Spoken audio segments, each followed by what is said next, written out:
Assalamualaikum warahmatullahi wabarakatuh. Hai teman-teman semua, perkenalkan nama saya Cynthia Senintia. Saya berasal dari Prodi Pendidikan Akuntansi B 2019. Di sini saya akan menjelaskan tentang metode pembelajaran akuntansi, yaitu metode brainstorming.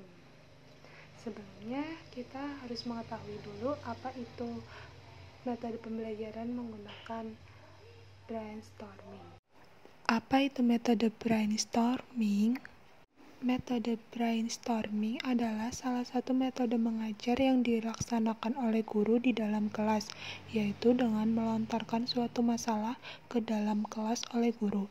Kemudian siswa menjawab atau menyatakan pendapat atau berkomentar.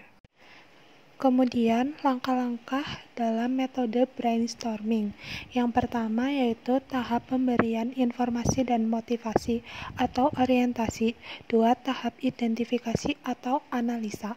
3. Tahap klasifikasi atau sintesis. 4. Tahap verifikasi. 5. Tahap konklusi atau penyepakatan. Yang pertama, tahap pemberian informasi dan motivasi atau orientasi. Guru menjelaskan masalah yang dihadapi beserta latar belakangnya dan mengajak siswa aktif untuk menyumbangkan pemikirannya. Kedua, tahap identifikasi atau analisa. Pada tahap ini, siswa diundang untuk memberikan sumbangan saran pemikiran sebanyak-banyaknya. Semua saran yang masuk ditampung, ditulis, dan tidak dikritik. Pimpinan kelompok dan peserta hanya boleh bertanya untuk meminta penjelasan. Hal ini agar kreativitas siswa tidak terhambat. Ketiga, tahap klasifikasi atau sintesis. Semua saran dan masukan peserta ditulis.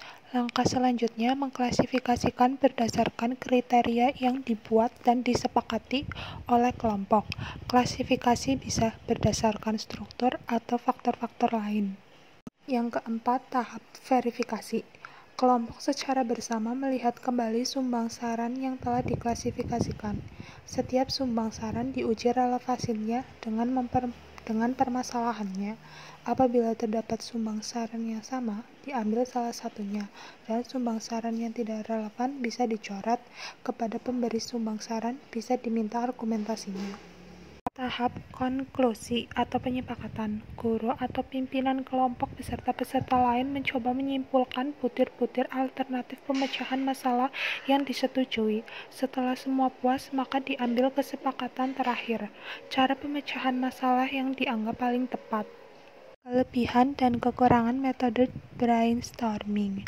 Setiap metode pembelajaran pasti terdapat kelebihan dan kekurangannya masing-masing, karena tidak ada metode pembelajaran yang sempurna.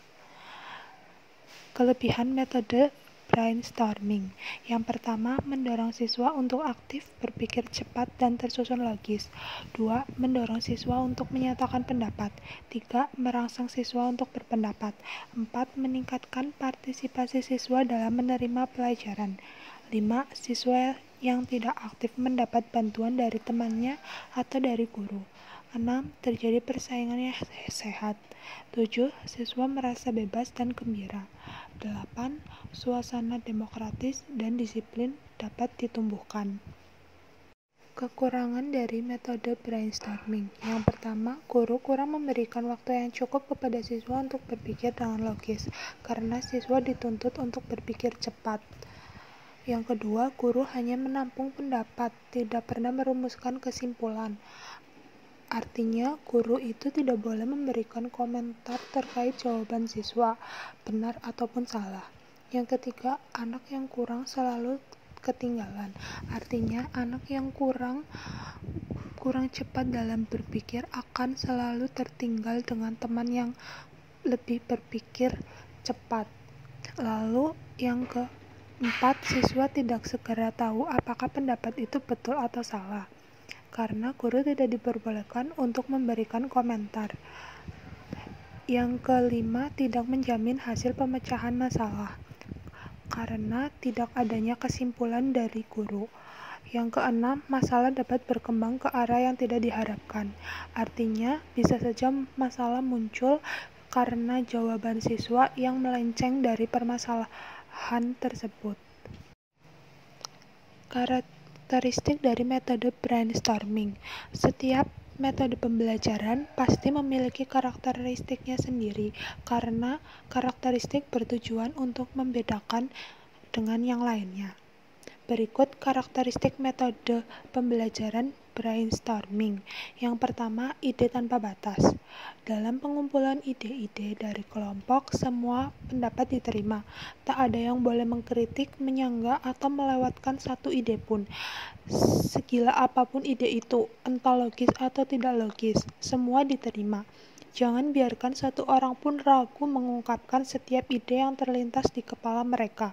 Siapa tahu solusi itu yang dicari berawal dari sebuah ide yang dianggap aneh atau tak masuk akal. Yang kedua, batas waktu. Waktu yang terbatas akan membuat pikiran bekerja lebih keras.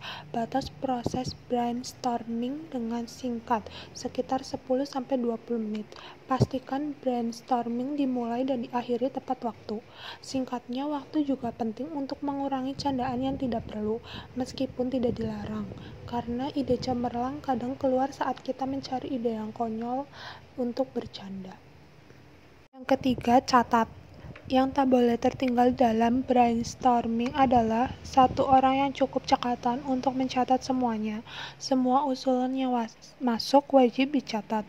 Lebih baik jika catatan dibuat dengan model mind mapping, sehingga pada akhirnya mudah direview dan diambil kesimpulan. Jangan ragu untuk mencatat dengan alat yang paling kamu anggap efektif, misalnya whiteboard, lembar kertas kecil, notebook, atau bahkan merekamnya. Yang keempat, utamakan kuantitas, bukan kualitas. Tujuan utama brainstorming adalah mencari ide sebanyak mungkin. Jangan berhenti sejenak untuk melihat dan menilai ide-ide yang telah terkumpul. Prinsipnya, semakin banyak ide yang masuk, semakin besar kemungkinan salah satu dari ide tersebut adalah solusi yang paling cemerlang. Yang keenam, gunakan kedua belah otak. Otak yang sedang berpikir serius biasanya hanya menggunakan otak kiri. Di sisi lain, ide kreatif memerlukan otak kanan. Itulah pentingnya tak ada larangan untuk bercanda, asal porsinya tak terlalu banyak. Cara mencatat ide yang terkumpul dengan pena berwarna dan format menarik juga merangsang kinerja otak kanan kita. Yang keenam, have fun. Sangat penting membuat suasana saat brainstorming tetap menyenangkan. Makanya, seorang pemimpin diskusi harus mampu mengawali diskusi dengan sesuatu yang